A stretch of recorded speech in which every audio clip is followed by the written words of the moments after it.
बिस्मिल्लाहिर्रहमानिर्रहीम। शुरू अल्लाह के नाम से जो बड़ा मेहरबान निहायत रहम वाला है। हज़रत आयशा रज़ी अल्लाह अन्हा कहती हैं कि 11 औरतों ने इकट्ठे होकर बहम कौल करार किया कि अपने खामदों का हाल बयान करो। पहली औरत ने कहा कि मेरा खामद लागर ऊँट का गोश्त है जो पहाड़ की चोटी पर रखा है। रास्ता बड़ा कठिन है, न चोटी पर चढ़ा जा सकता है, न वो गोश्त ही उम्दा है कि उसके लाने की खातिर मुसीबत भरी जाए। दूसरी ने कहा, मैं इसकी हालत ज़ाहिर करने से डरती हूँ कि इस तज़किरे के बाद मैं कहीं इसको छोड़ न बैठूँ। अगर तज़किरा करूँ तो बताऊँगी कि इसमें क्या ऐब व हुनर हैं। ज़ईफ़ की वजह से इसके जिस्म में जगह जगह गांठें पैदा हो गई हैं और ऐसी ही बीसों बुराइयाँ हैं।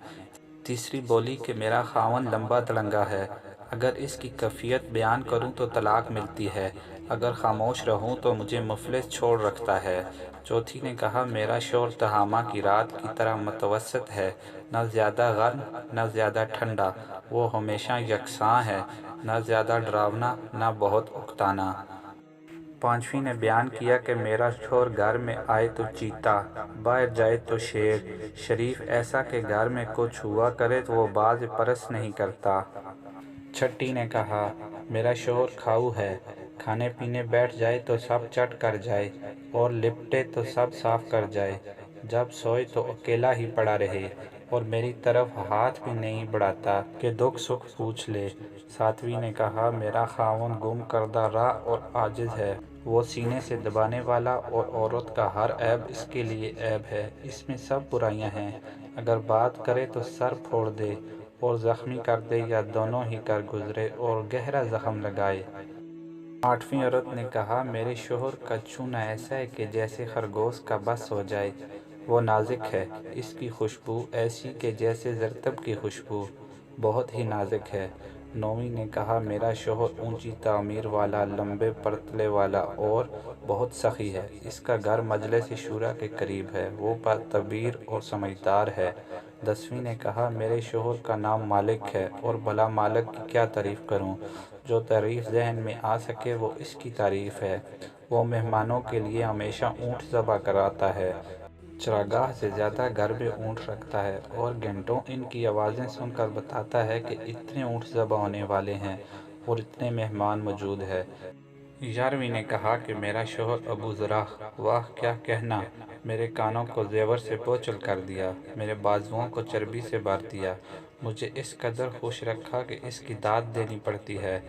मेरा खावंद, इसने मुझे ऐसा पाया कि मैं चंद बकरियों वाली थी, मैं एक गरीब लड़की थी।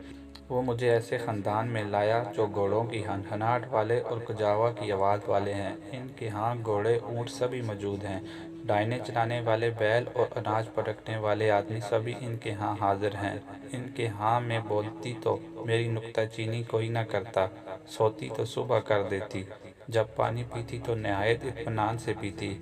अबू ज़रा की माँ यानी मेरे खुशामद में वो भी बहुत लायक औरत थी, इसके संदूक भरपूर रहते थे, इसका घर कुशादा और इसका बेटा अबू ज़रा खूब तर।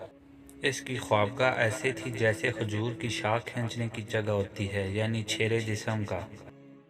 खुराक इस कदर कम खाता था कि एक 10 माह के बकरी के बच्चे की इसका पेट भर देती थी। अपनी शौकन के लिए हर वक्त बाइस गैज़ व गज़ब। इसकी मुलाजमा भी काबिल तारीफ़, दूसरे लोगों से कह कर हमारी बातों को ना फैलाने वाली और हमारे ज़ख़ीरा में नुकसान न करने वाली, हमारे घर को खश व खाक से पाक करने वाली।